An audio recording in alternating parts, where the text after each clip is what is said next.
Le sujet n'est pas beaucoup abordé, mais des études ont démontré que les femmes qui portent le foulard ont une proportion plus grande à perdre leurs cheveux. Et parmi les femmes qui perdent leurs cheveux, les femmes voilées ont un âge moyen plus jeune au moment où elles constatent de l'alopécie que les femmes qui ne portent pas le voile. Si aujourd'hui c'est votre cas, vous constatez une perte de cheveux depuis le port du foulard, écoutez attentivement cette vidéo jusqu'à la fin pour pouvoir en finir avec cette chute.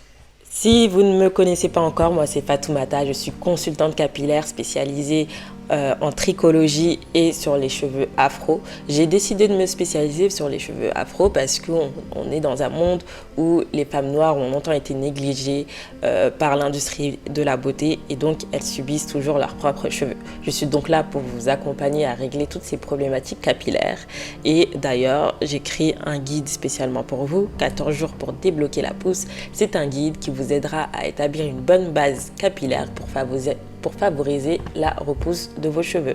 Premièrement, quelles sont les causes de l'alopécie chez les femmes voilées? On va se poser la question de pourquoi les femmes voilées subissent plus d'alopécie que celles qui ne portent pas le foulard. Alors, on n'est pas encore sûr de ce qui causerait une perte de cheveux chez les femmes qui portent le foulard, mais les premières recherches semblent corréler avec une carence de vitamine D.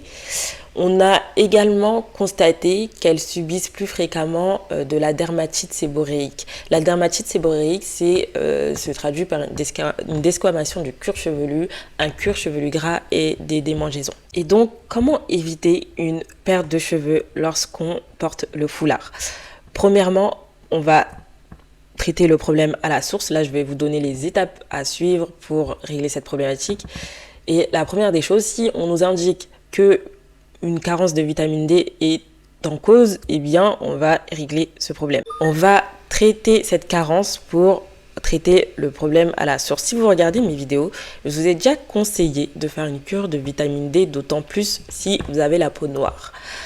Mais alors, si vous êtes noir et voilé, il faut savoir que la carence de vitamine D se traduit par l'absence à l'exposition au soleil dans des pays peu ensoleillés comme en Europe.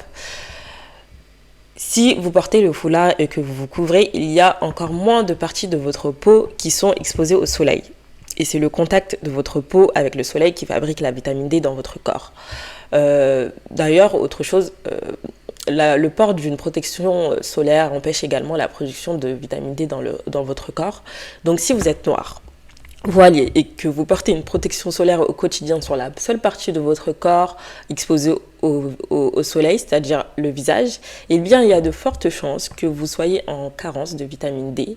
Et la vitamine D est la carence de vitamine D, est l'un des facteurs de perte de cheveux génétique. C'est ce qu'il faut bien comprendre, c'est que chez les personnes qui perdent leurs cheveux de manière prématurée, on constate souvent une carence de vitamine D chez elles.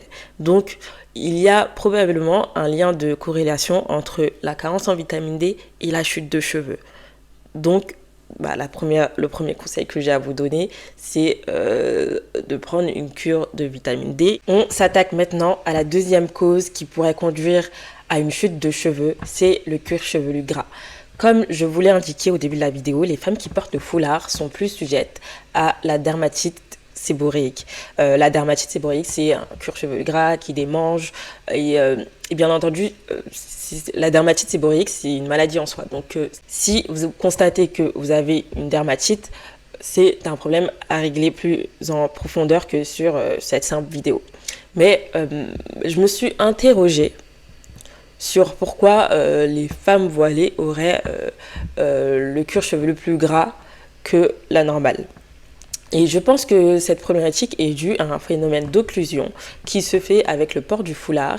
On va donc avoir un cuir chevelu plus gras car le sébum et les huiles qui sont portées sur le cuir chevelu, huile ou beurre, vont stagner sur le cuir chevelu, sur un cuir chevelu qui ne respire pas.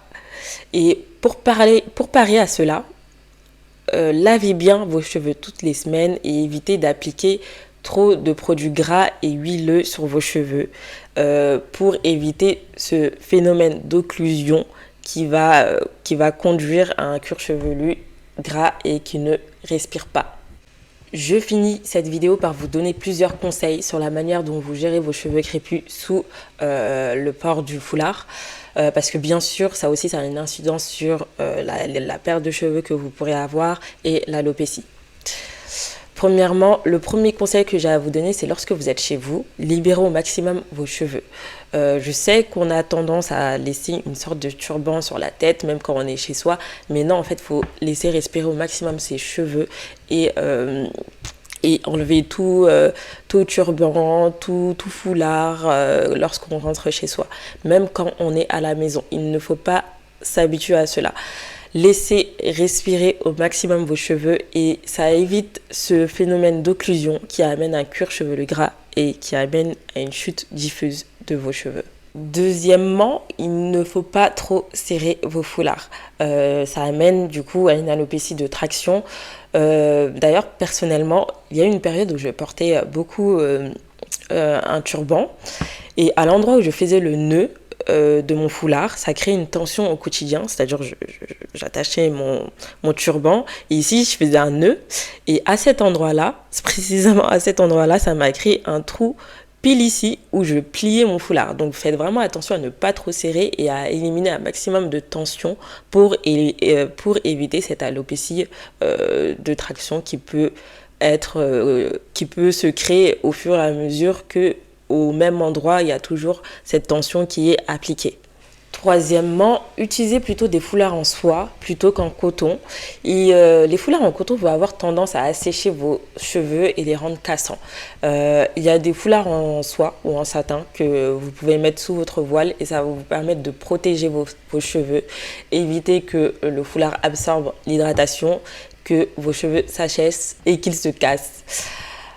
Quatrièmement, évitez au maximum de faire des petites tresses fines. Alors je sais que c'est une coiffure qui est très pratique pour vous permettre d'avoir les cheveux plats sur votre voile et mettre le voile et que vos cheveux ne se voient pas trop. Mais évitez autant que vous le pouvez de faire ces tresses parce que la plupart du temps d'ailleurs vous gardez trop longtemps. Parce que ces tresses provoquent énormément de casse et c'est toujours pareil, une alopécie de traction qui va être causée par le fait que les petites tresses fines provoquent énormément de tension sur le bord de vos cheveux qui est empiré par le fait que vous attachez au foulard et donc ça peut vous mener à une alopécie de traction. Donc faites attention à cela. C'est tout pour cette vidéo, j'espère qu'elle vous a plu et qu'elle vous a été utile. Abonnez-vous si ce n'est pas déjà le cas, likez la vidéo si vous avez appris des choses. Et pour ma part, je vous dis à très bientôt pour une prochaine vidéo.